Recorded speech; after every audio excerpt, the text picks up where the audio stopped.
Last week, Eurogamer published a video called 9 Things You Didn't Know About Jurassic World Evolution. Really, it should be 9 things you probably do know if you've kept up to date with the game in the slightest, but that's not really a catchy title, and there's an interesting point or two in there specifically concerning the storyline of the game and how it comes together, and that's what we're going to talk about today. If you do want to go watch that video, I'll also link it down below in the description. To give a brief overview of the general storyline, your storyline in Evolution is governed by the 3 branches: science, entertainment and security, and keeping all 3 of these factions happy is inevitably going to be a really tough challenge. So much so that if you actually neglect one of them completely, you might find them sabotaging your park. You know, your security guy's like, he's not really paying any attention to me, I'm going to release a raptor or 2. That way he's going to have to start paying attention to security.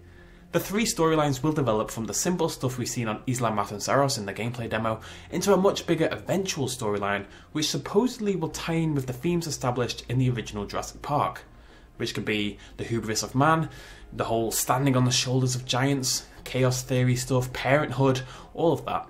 It sounds as though the story in the game is much more developed than you'd expect for a park builder game, and there may actually be some real stakes involved by the end of the campaign.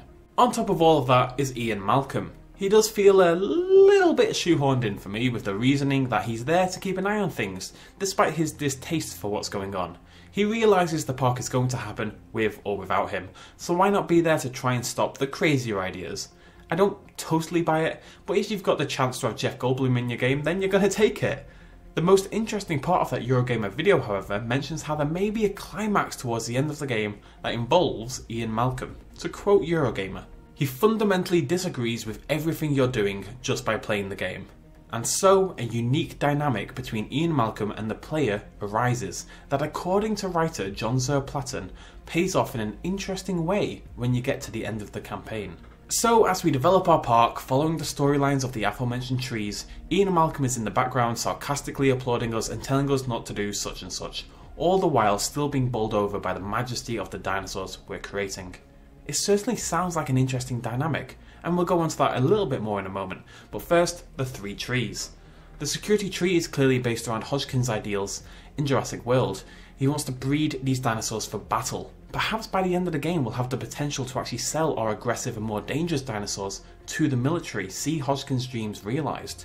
The science tree is interested in nothing but full genomes and discovering new species, even if her work puts people in danger. She's basically John Hammond. At least the first film version.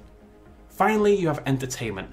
This will likely ape the ideals of, say, Gennaro or even Claire at the start of Jurassic World, in that it's all about bringing in more guests with bigger dinosaurs, more dangerous dinosaurs, more teeth.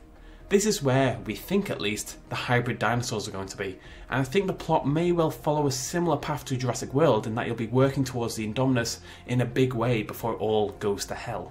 Nobody really knows yet, but I'm excited to explore each path fully and plan to dedicate a full playthrough of the game to not just a general overview one, the first one, but one specific then to each path at the expense of all others. All of this, however, leads back to Malcolm. He's the voice of reason above all of this, regardless of which path you choose.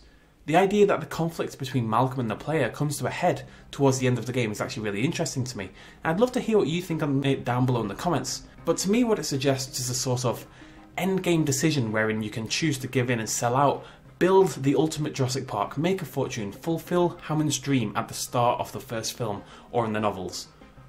Or you can let it burn to the ground and create the dinosaur paradise that Hammond envisioned in The Lost World. Will you be the Hammond from the novels, or will you be the Hammond from the films? Is that the choice we're going to have to make as players? Will Malcolm's role in the upcoming Fallen Kingdom also play into this? Let's say you're developing the entertainment tree and you've just created an Indominus Rex. There's got to be a limit for Malcolm, surely, a point where he says enough is enough and decides to abandon you to your folly.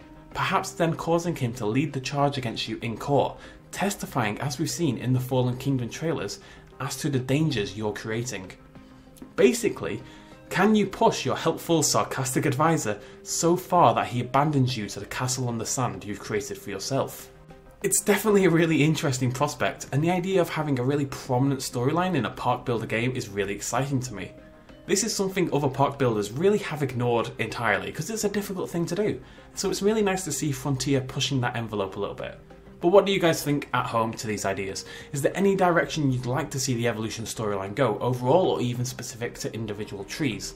Let me know in the comments down below, and don't forget to hit that like button and also subscribe for what is, if we're being totally honest, a relatively obsessive amount of Jurassic World Evolution content. Cheers, much love, and as always, bye bye. Quick little shout out at the end, this video and all the others would not be possible without the support of you guys at home, and also all my Patreon supporters who are listed up on the page right now for April 2018. Thank you guys for all the help, and if you want to join in and help me out a little bit, you can do so at patreon.com/bestinslot. Thanks for joining me.